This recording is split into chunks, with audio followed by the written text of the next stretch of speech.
Papa, mimi naitwa Nelly. Mimi ni mkaaji ya Nairobi. Na mimi ni mpiga kura Nairobi. Nairobi hii hakuna mtu anijui. Kitu ile nasema, namwambia president amefanya kitu ya maana. Kwa maana kama angetoa hiyo waziri, hiyo ministers, Kenya ingeungua. One, hii watoto walikuwa wameamua kukufa na kupona. Na mimi namwambia Mr. President, Ruto akisikia leo, sikizanga maneno ya watoto. Hao wakubwa ulikuwa nayo, hakukuwa na advice wewe vizuri. Alikuwa anatukutanganya. Kenyans wanaumia. The people they are sleeping without eating anything.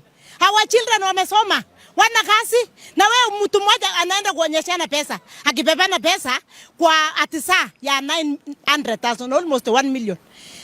Ule mtu maskini anasikiaje saa ile unaonyeshana a lot of money, na juzi wewe ulikuwa maskini kama hawa. Juzi ulikuwa maskini kama hawa.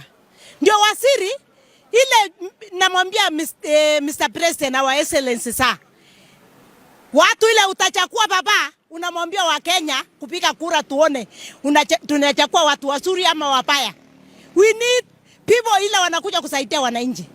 Mimi nilikanyaga ofisi ya Murkomen nikitaka kazi. Kwa kazi ilikuwa nimeona mahali.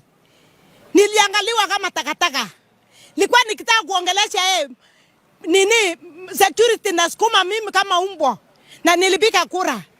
Hii nchi ni yetu sisi wote. Hata mtu maskini. Mimi nalia sana, nilipigania. Ndio that's why hawa walikuwa kwa ofisi. Mimi sijafaitika chochote. Sijafaitika hata watoto wangu hawajapata kazi yoyote.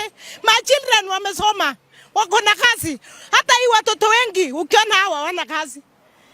Papa, Ruto, nakueleza kama dada yako, unanijua vizuri. Najua Nelly, nalia machozi.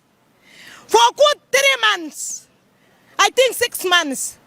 Sisi wa Kenya, the poor Kenyans wenye tulikuwa tunapata kazi ile ndogo ndogo, tujapata kazi yoyote.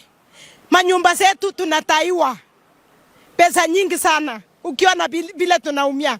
Ukiona watoto wetu wanakuja kufanya maandamano, sio kupenda kwao.